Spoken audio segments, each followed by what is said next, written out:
The letter sat on the kitchen table like a rattlesnake. Quiet, perfect, bad. It wore a high-gloss logo at the top, blue houses with fences too straight to be honest, and one line in the middle that made the world tilt.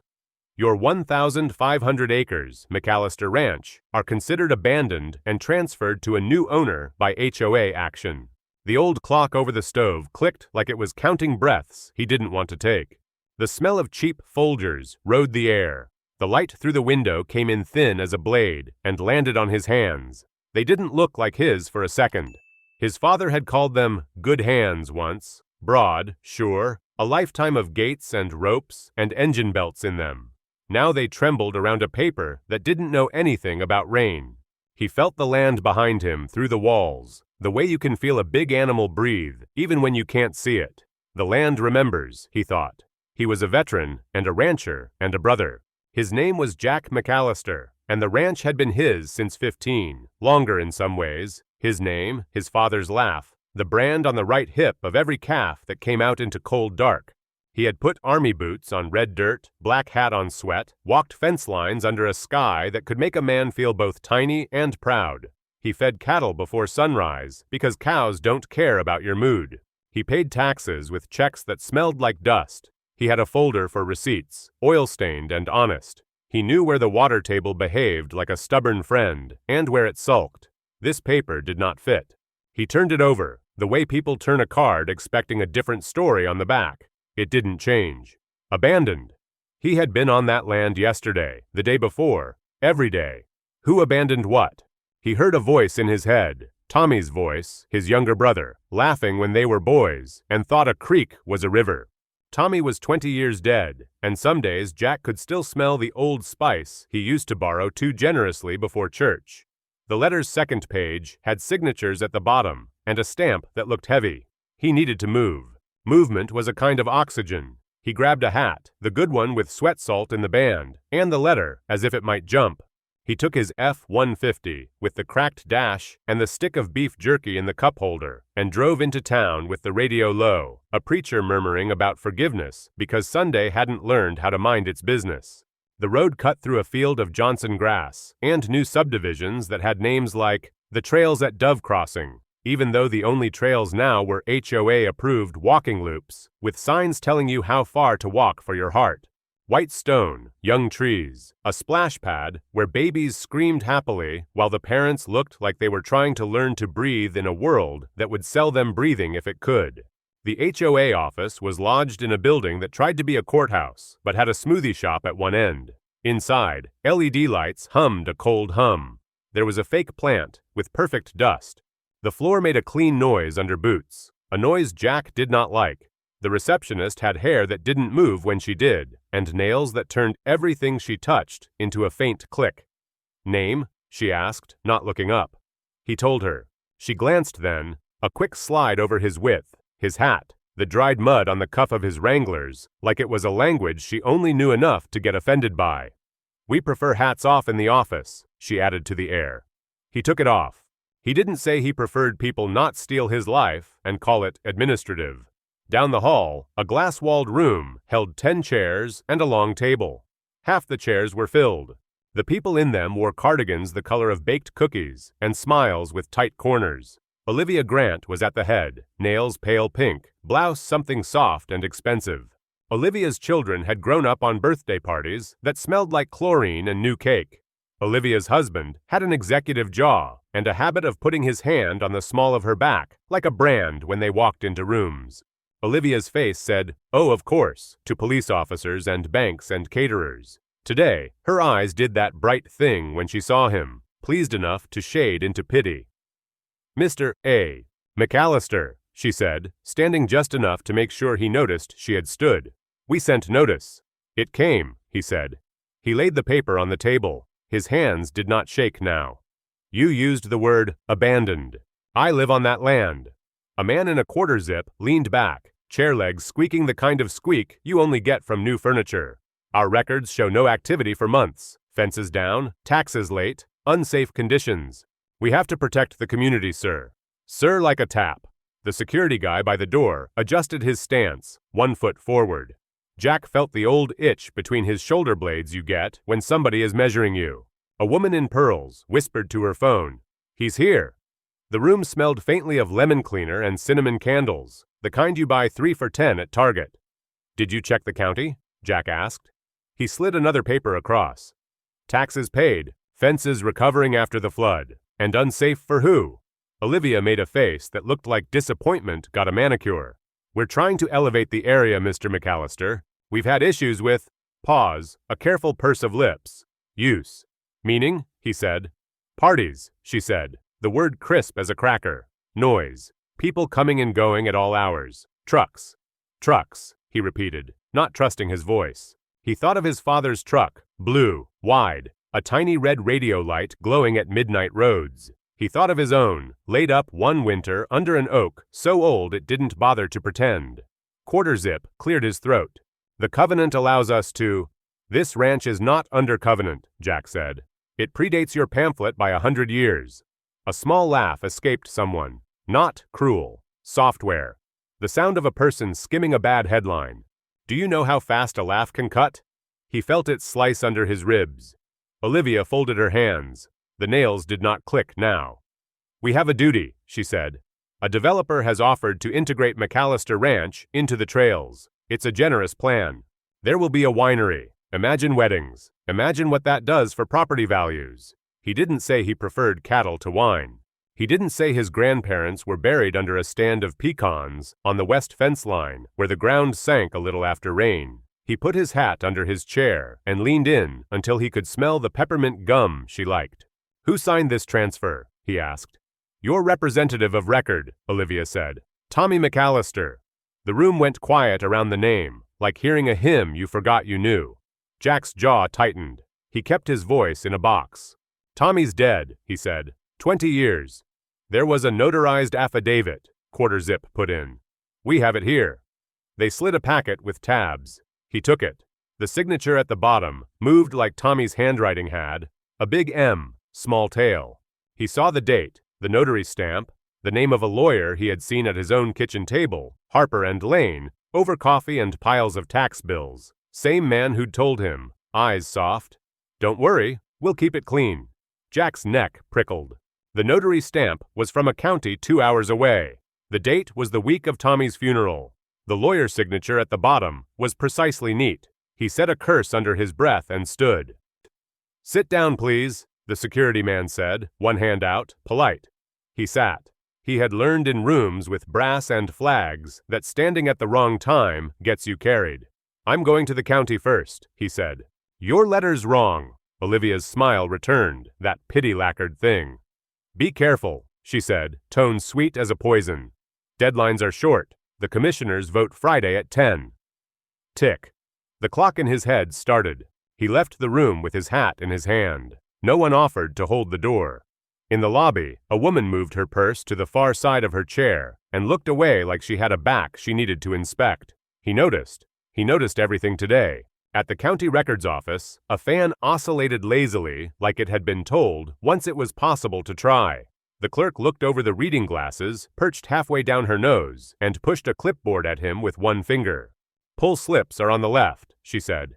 "There's a 10-minute limit if there's a line." There wasn't a line. He pulled records until the numbers on the slips began to feel like a drill in his palm. He called Ben. Ben showed up with an old ranger cap and a grin that had survived 2 tours and 3 divorces. He could read land descriptions like other men read menus. "Meets and bounds," he murmured, flipping pages. "Lot numbers are for people who like fences for fun." He sipped a Dr. Pepper and adjusted his glasses, and a kindness moved under the ruff. "You okay?" he asked, without asking too hard. "Tommy's signature," Jack said. Ben's jaw worked. "We'll find it." They built a fort of paper. Old maps came out smelling of basement. The map room's AC coughed occasionally, like it was remembering a grudge. They held a 100-year-old plat in careful fingers, tracing a creek with 2 names, Clear Fork on one side, Leona Branch on the other, because someone needed to pick a favorite. "Here," Ben said, tapping the crease. "McAllister section." He pulled out a brand registry from a dusty cabinet. Brown leather cover, A through M, with dried glue along the spine. He flipped to M. Jack's breath caught. The brand mark sat simple and fierce on the page, same shape as the old iron on his porch. An M rolled on its side, split like a river. A thing his great-grandfather said meant, "We only bend when water does." The land remembers. And then, the affidavit, the living paper that pretended to be a bridge through time. The notary stamp had a woman's name, tiny and precise, and a commission end date that didn't go with the county database printout Ben coaxed from a half-broken terminal. The witness signature belonged to a man who had been in prison 6 years after the date. Jack's throat went tight. "Fraud," he said. The word sat heavy like a stone you could throw if you didn't know it'd land on your own foot. Ben looked at him over the paper. "We're not done." They drove to Harper and Lane because sometimes a man needs to see the wallpaper where bad paper gets born. The office had carpet that was trying to be quiet money. The receptionist was young and carried a plastic jar of pens like a shield. "Mr. Harper's in a meeting," she said. "We'll wait," Jack answered, voice in that box again. Harper came out 15 minutes later, with cologne like a warning. He was older than when he sat at Jack's table, softer around the jaw, eyes bright, like a man who liked to win. "Jack," he said, warmth turned on like a faucet. "We got your message. There's been a misunderstanding." He held up the affidavit. "Tommy signed this." Harper's smile tweaked. "A representative of his estate did. Legal fiction. Clean. You were hard to reach." "I was at my ranch," Jack said. "And then I was at war. And then I was back." Ben watched Harper the way a cat watches a yard. Harper's hand brushed the edge of the paper, not touching it. "Developers move fast," he said, voice like the first drop of grease in a skillet. "This is good for everyone." Ben leaned in. "Not for the dead." Something moved behind Harper's eyes. Then the door to an inside office cracked open, and Jack saw a profile he knew from glossy renderings and a billboard over Highway 281, Ethan Cole, the man whose smile promised hill country luxury with granite counters and a community pool. Ethan's eyes slid over them, as if they were a photograph of someone's family he didn't have to know. The door closed. Jack's phone buzzed. Unknown number. He didn't answer. It buzzed again. Text. "Meet me behind the old feed store after dark. I have something you need." He looked at Ben. "Miles." "That janitor's kid," Ben said. "From school?" "From Olivia's house," Jack corrected. The buzzing didn't stop. Miles' third text had a photo attached. An old plastic cassette, black with a missing label. He didn't know it yet, but 2 hours would tilt everything. They went to the feed store at 9. Moths did battle with an orange light that threatened to be bright. The lot smelled like spilled grain and summer sweat. Miles stepped out of the shadow, like a boy trying to be older and not getting permission from his own bones yet. He wore a Whataburger visor, his shift folded into the back pocket of his jeans. His eyes were too awake. "You McAllister?" he said, chin up. Jack nodded. "You're Miles." The kid's fingers twitched on the cassette. "You ain't gonna tell my dad, right?" His laugh tried to be tough and landed clumsy. "He cleans for Ms. Olivia. He needs the job." Ben stood back, letting the quiet do the work. Jack kept his hands open. "What do you have?" Miles looked left and right, though no one was there but a cat with half an ear. He held the cassette up like a weird gift. "I found a box in the Grant garage," he said. "They throw stuff in the shed when they get new stuff. My dad had me move it. This was in a shoebox with old tapes. I thought it was somebody's mixtape. It isn't." Jack took the tape like it might break. His thumb felt the ridges. He hadn't held one in years. He knew their weight by heart anyway, the way the plastic hid ghost voices. "What's on it?" Miles swallowed. "A dude. Says he's Tommy. Another guy. Says he knows a way to make a loan go away if the big acreage moves right. He looked afraid, proud, both. He sounds scared. He says your name. There's a metal sound like, I don't know, like a gate maybe. Then." His voice thinned. "Then nothing for a while. Then somebody says, 'Walk away, boy.' The land remembers. The tape would, too." Jack closed his fist around it. He felt an old switch flip on in his head. In the service, he had run comms more than once because somebody had to, and he liked when signals made sense. He could baby sound until it told the truth. He hadn't wanted to carry that part of the war back home. He was going to now. "Thank you," he said to Miles. He pulled out a money clip his dad had given him when he was 19 and stubborn. He peeled off some bills. The kid put his hands up. "I don't." "Not a purchase," Jack said. "A thank you." Miles took it like it was hot. "My dad ain't a snitch," he said. "He just cleans. He don't know I came." "I know who he is," Jack replied. "He kept the church floor so clean, my mama always said it was a sin to walk on it." Miles nodded once, eyes shining. Then he was gone. They went back to the ranch house that didn't get mail anymore because the HOA had told the post office to reroute for safety. Jack had a beat-up Sony tape deck in a box with tack and 3 remotes that didn't match anything. He found the power cord. He fished a can of deoxat from an old toolbox, the red straw bent like a finger. He cleaned the heads. He set the cassette in gentle. He pressed play. The machine whirred, clicked, sang a low hum, like a thing awakening from a long, dumb nap. At first, there was just air. Air has a sound when it's trying to be a wall. Then, a scrape. The metal sound Miles had guessed. A voice. Low, familiar like a jacket you used to grab without thinking. "Tommy McAllister," the tape said, grainy as old Polaroids. "This is me saying no." Another voice. Slick, younger than Ethan's billboard voice, but carrying that same oil. "You don't gotta make it hard, Tom." The words were muffled, as if said through a smile. "Your brother ain't the flexible kind. You are. Everybody wins." There was the sound of someone breathing to count to 5 and losing at 4. "Debt's my problem," Tommy said. "Not his." Then a third voice, not slick. Flat.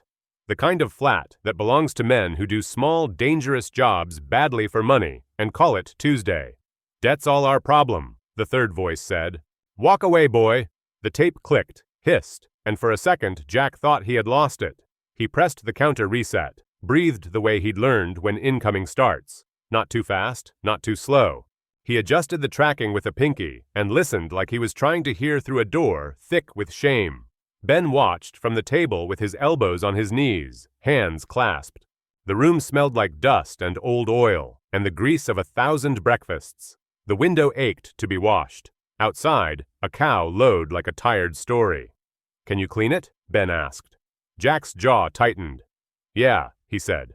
"I can clean it." He worked until the sky behind the blinds went from black to an indecent gray. He looped the tape into an old USB interface he kept from the war days when he thought maybe radio was his future, but the land said no. He used software you could buy with a coupon to pull out hum, to lift voices, to make dead plastic give up what it tried to keep. He clipped the part where Tommy said, "The land remembers," and felt his throat break late at night, the way it can do when the world forgets to be busy enough to cover you. Tick. The commissioner's at 10. He copied the digital file 3 times, flash drive, old phone, email to Ben with a subject line that said, "In case." He printed out the brand registry page, the map, the notary commission report that showed the date wrong. He filled a cardboard box with receipts that smelled like old rain. He put his father's old cavalry pin in his pocket because it felt right to carry someone who knew how to hold a line. They walked into the county meetings room at 9:52 a.m. The air was already full of that particular buzz crowds make when they're trying to tell themselves they're not here for a show. The commissioners had American flags behind them and faces trained to look grave and occasionally cheerful. Oliver Grant, pearls, hair, that same pity smile, sat in the 3rd row with a notebook. Ethan Cole ignored the cheap chair and leaned on the wall like a man seeing a wall for the first time. The clerk called cases. The room went through 3 dogs, 2 septic approvals, and a newly named street. Case 14, the clerk said finally. Consideration to adopt plat revision, annexing McAllister Ranch into the trails at Dove Crossing HOA. Olivia smoothed her skirt, stood, floated. Ethan moved through people the way fish move through water. They didn't touch. They didn't need to. The commissioner chair nodded. "We welcome community comments," she said. Jack stood. His knees didn't creak today. "Jack McAllister," he said. His voice sounded like the road at night, steady but ready to turn mean. He held up the letter. "I am the owner of McAllister Ranch. It is not abandoned." A woman in the 2nd row sighed, loud, theatrical. He heard it and did not look. He held up the brand registry, the map with the creek spelled 2 ways, the notary report. "There is a fraudulent affidavit in your file," he said. "It uses the signature of my brother, who died the same week the document says he signed. A lawyer knew. A developer knew. The HOA president acted on it." The commissioner chair's light eyes sharpened. "Do you have proof, Mr. McAllister?" He reached toward the AV cart like a man reaching for the only tool in a flooding barn. His hand steadied without his permission. The county IT guy fiddled like he might have to ask the machine for a favor. Jack slid the flash drive in. He looked at the screen like it owed him something, and he could wait until it paid. "Play," he said, softer than he felt. The room fell into that good silence that comes before a thing you can't pretty your way out of. The first crackle made people smile. Old technology, huh? Then Tommy's voice came, low, stubborn, and the smile turned into something else. When the slick voice said, "Everybody wins," Ethan's jaw did a tick that made Jack's hands want to break something. When the flat voice said, "Walk away, boy," a man in the back whose granddad had maybe shared a fence with Jack's granddad said, soft, "Hell no." Olivia's hands were clasped, knuckles white. She did not look at anyone. She did not write. She folded in place, a woman who had believed in paper so hard she had forgotten about sound. "Who is that third voice?" the commissioner chair asked. Jack stared at Ethan. He didn't say a name. He didn't have to. The room suspected. The deputy near the door shifted his weight the way men do when they pretend a thing is not about to happen, and they want to be ready to act when it does. Olivia stood suddenly. "Fun as this is," she said, voice brittle, "this is irrelevant to the plat. We're talking drainage and roads." "We are talking theft," Jack said, and the word in his mouth didn't taste like a court word. It tasted like the thing that had stolen his sleep. The chair looked at the county attorney, a man whose hair had learned to surrender gracefully. He leaned into his mic without touching it. "I recommend we continue this item," he said, "and refer the matter to the district attorney." "Second," said a commissioner whose district included a ribbon of highway and a lot of unpronounced names. Gavel. Deferred. A hush you could call relief, but wasn't yet. Olivia tried to smile as she left. Her mouth didn't remember how. Ethan looked like a man reading a text he wished he could reply to with a different face. The room emptied the way rooms do when people decide to be elsewhere before the air gets personal. Jack stayed because there was nothing back at the ranch that could change in the next 10 minutes he wasn't already moving. In the days after, everything moved slow and too fast. The district attorney's office called. Ben gave a statement that sounded like a map told by a man who knew how to make a line mean something. Harper and Lane issued a press release that said words like inadvertent and good faith and misunderstanding. Ethan's publicist posted a photo of him holding a puppy at an adoption fair, and the internet replied with the sound of teeth. Olivia announced she was taking a sabbatical from community service, and someone else posted the tape with captions and 3 stars and a crying emoji. People did what people do. Some sent casseroles, some looked away in HEB, some said, "This isn't who we are," while meaning it and not meaning it in the same sentence. The janitor, Miles's father, left a pie on Jack's porch with a note that said, "Pecan from my cousin out in Seguin. She burns them, but this one is okay." Jack waited and didn't wait. You can't wait a land fight. You walk. You check water gaps. You oil hinges. You sit on your porch steps at 2 in the morning and count to 40 in the dark because the only thing better than crying is counting. The tape lived on his kitchen counter like a relic. He did not put it in a box. He did not want to learn how to forget. The first hearing came in a courtroom that smelled like paper and old advice. People looked at him the way they look at someone they've only seen in bad news squares on their phones. Curious, sorry, ready to be mad at someone else when the moment arrived. The ADA, young, smart eyes, a suit that said loan payments, asked him to sit near the AV cart. The judge in black had a face that made him think of barbed wire, straight, not mean, protective. Olivia sat with counsel and a bottle of water she didn't drink. Harper sat 2 rows behind her. Ethan didn't show. His name was there anyway, printed tiny and stubborn on the docket. The ADA went quick like a reporter. Fraud, conspiracy, intent. Then she surprised him. "Mr. McAllister," she said, "please join us at the easel." He stood and took the pointer like a man whose hands had never held a pointer before. He unfolded the old map. He pointed to the bend in Leona Branch where the pecan grove crouched like an old woman beside a stove. He showed the brand registry entry. He let the jury see the burn on the page where some long-ago man had set a cup down. He operated the tape, again, this time with cameras capturing not just the sound, but his face listening to it. A court reporter's fingers danced. Someone coughed in the cheap seats. The sound of the metal gate on the tape drew a head turn from a juror whose cousin had that same gate sound at his own place. Invisible to indispensable took exactly 3 minutes and 12 seconds. The time from the click to the point, the judge stopped the defense lawyer from objecting to the existence of gravity. In those 3 minutes, Jack became the only person in the room who could put 10 different languages into one meaning: ranch, war, brother, paper, sound, fraud, creek, pecan, brand, time. It didn't solve everything. That's not how rooms work. But the tilt changed. The defense stopped being serene and started being busy. The ADA stopped asking if she could and started telling him, "Cue the second clip." He did. The word obstacle didn't show up. The word family did, with a tone that sounded like money had told it to. Then the oddest part came. The sheriff's office served a writ on the HOA, civil judgment in a separate suit he'd filed after talking to a lawyer from Austin who had eyes that saw through green paper like it was lace. Damages, fees, punitive, all of it. Harper and Lane flinched hard under that one. The HOA had assets, less than they bragged about, more than they wanted to admit. Common areas, a clubhouse, cash in an account that had been a secret until Discovery refused to keep the secret. They also had liens, lots of them. Liens for fines and fishing boats and holiday decorations, and a fence too tall, too short, too joyful. Jack didn't take anyone's home. He did hire someone who knew how to point the law at the right spot until it said, "Move." When the constable posted notices for a sheriff's sale on properties owned by 2 board members who owed the HOA, and then the HOA owed the world, it wasn't vengeance. It was math he didn't invent, done on a chalkboard somebody else built. News vans showed up like gulls. On the day of the sale, the courthouse steps were hot enough to make rubber nervous. People gathered, not because they were kind, but because humans love spectacle the way cattle love salt.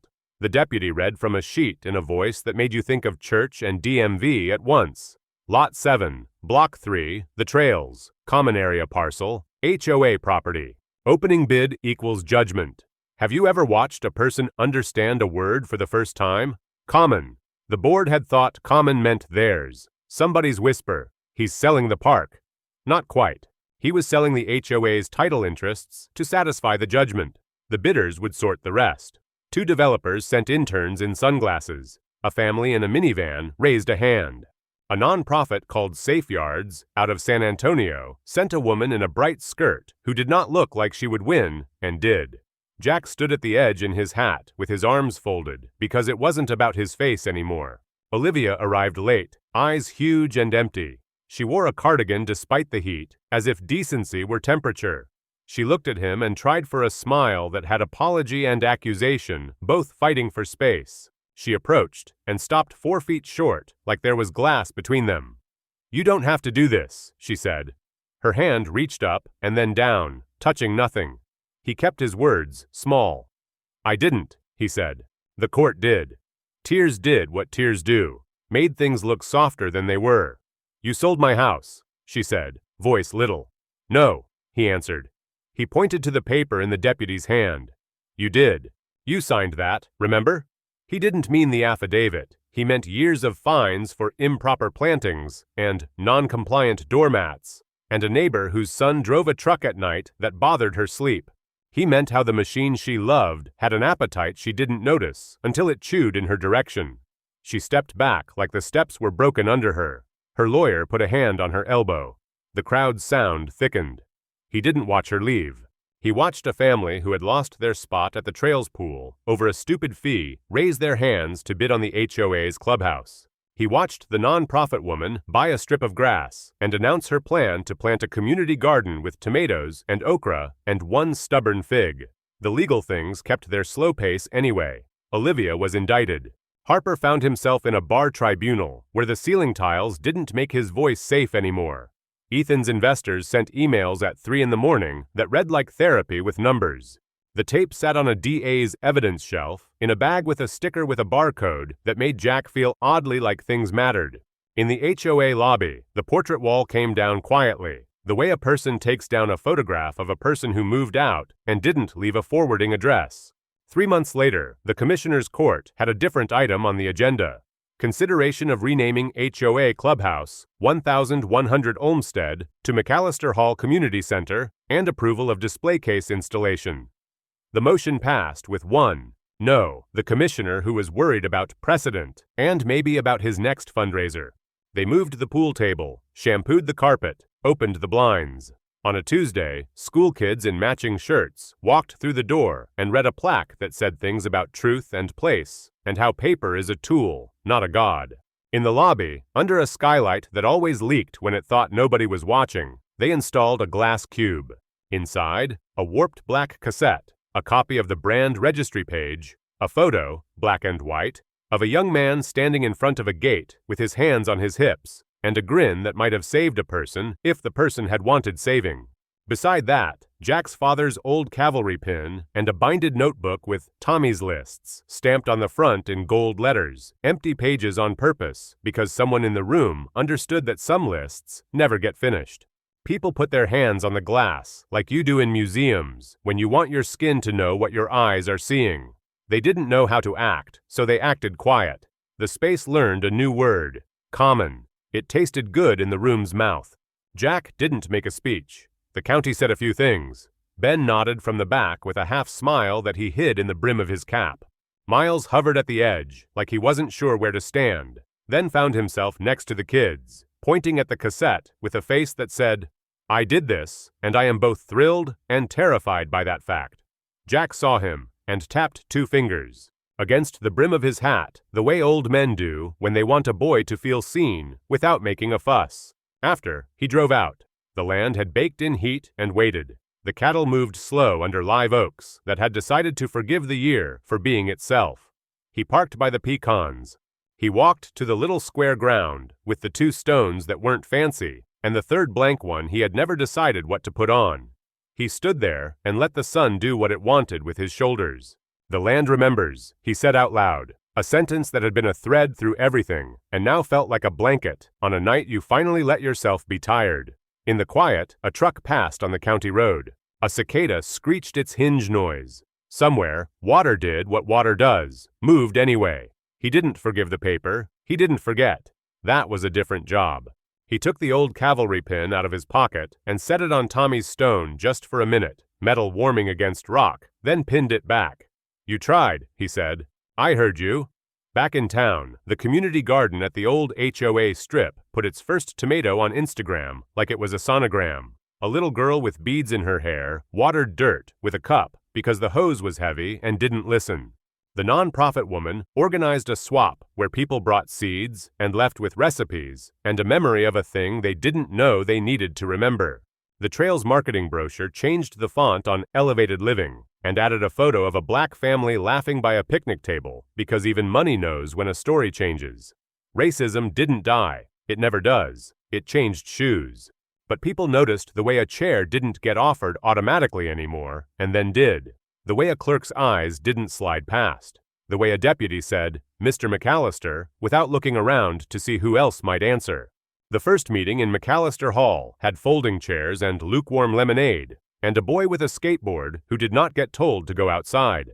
The second had a panel on land rights, where a lawyer explained things, and nobody pretended they understood everything, and that was okay. Routine returned, a different shape. Jack woke before sun. Coffee didn't taste like betrayal anymore. He fixed a gate hinge with a hand that knew the weight of a toolbox and of grief. He took calls from 3 neighbors about fences, and one about a goat named Lucy, who liked to leap because goats don't apologize for joy.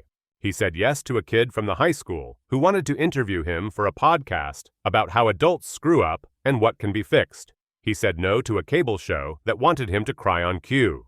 He found the old uniform in a trunk, fatigue shirt with faded name tape, sand grit stuck in the pocket seam. He brushed it off. He thought about the trick the world plays, where it makes you a certain kind of hero when you wear the right cloth, then takes your land quietly when you're not looking. He folded the shirt carefully and took it to McAllister Hall. He asked the custodian if there was room in the cube. "Always," the man said with a half smile. "That's the point." They opened the cube together. Jack placed the shirt behind the cassette. It looked right. Cloth and plastic and paper, 3 kinds of truth telling the same story. The custodian closed the cube, the little suction sound almost sacred. "There," he said, patting the top. "Now folks don't get to forget easy." Miles came by then with his dad. The older man's hands were rough, in the way that meant he'd done more with them than appliances would guess. He looked at Jack and the cube and nodded once, a small, private acceptance that weighed more than an apology. His son hovered again, wanting to talk, not sure how. "Hey," Jack said, "you ever think about radio?" Miles blinked. "Like talking?" "Like listening," Jack said. "We got room at the station for someone who can listen and doesn't scare easy." Miles's dad looked at his shoes, then at Jack, then at the boy. "School first," he said. "But after shift, maybe." "After shift," Jack agreed, when the first cool front finally made the porch feel like a porch and not a test. The sky turned the color of bruised peaches, and the wind decided to be kind. Ben brought over brisket, wrapped in butcher paper, stamped with a cow that looked too happy. They ate standing up, the way men do when the food knows it's good. "You did it," Ben said, mouth full. He nodded toward the horizon. "They're gonna build, you know." "Sure," Jack said. "They always do. But they'll ask first," Ben added. He wiped his hands on his jeans. "And when a boy says the land remembers, they might believe him." Jack leaned on the truck bed. He could feel the weight of memory in his knees and the strength of now in his chest. The ranch stretched out like a sentence that didn't need a period yet. Somewhere a calf bawled for a mom that was in another pasture and got answered, because that's how mothers behave when the fence only looks like a fence. He slept that night with the window open because the air no longer smelled like a threat you couldn't see. At 3, he woke because sleep had tripped over an old wire. He got up, padded to the kitchen, poured water, stood. A coyote called far off. The refrigerator clicked on. He set the paper from the county, the one that undid what needed undoing, on the table and put his palm on it. It felt like nothing. It felt like something. He smiled for no one. He went back to bed. In the morning, the letter still sat there, now a trophy without shine. He folded it in half and put it in a folder marked paper, then wrote the word truth on the cover, because sometimes you get to name things the way they should have been named. He drove into town and pulled into the lot at McAllister Hall. The kids had chalked a hopscotch in front of the doors, and someone had drawn a cow with eyelashes so long it looked like a lady at prom. Inside, the cube caught sunlight. Dust motes danced like they had found religion. He stood there until a woman arrived with a baby on her hip and a bag of green beans. She looked at the cube, then at him. "Thank you," she said. The word simple, the tone not trying to win any prizes. He tipped his hat. "We all did it," he said, and meant it. There would be more hearings. There would be more papers. There would be a day he would stand at Tommy's stone and not need to say anything. There would be a day a boy named Miles would teach another boy how to run a board and call it work. There would be a day Olivia would walk into a grocery store and meet eyes with the custodian's wife and figure out how to live with whatever she saw there. Jack didn't own those days. He didn't need to. He owned a ranch that could breathe again and a town that was learning how to. He walked out to the truck. The sun had started to be friendly. He turned the key. The radio found a station where a woman with a voice like cool metal sang about traveling and staying home at the same time. He smiled. He put the truck in gear. He spoke softly, to no one and to everyone. The land remembers. And the road answered by being exactly where it always had been. Truth doesn't need permission.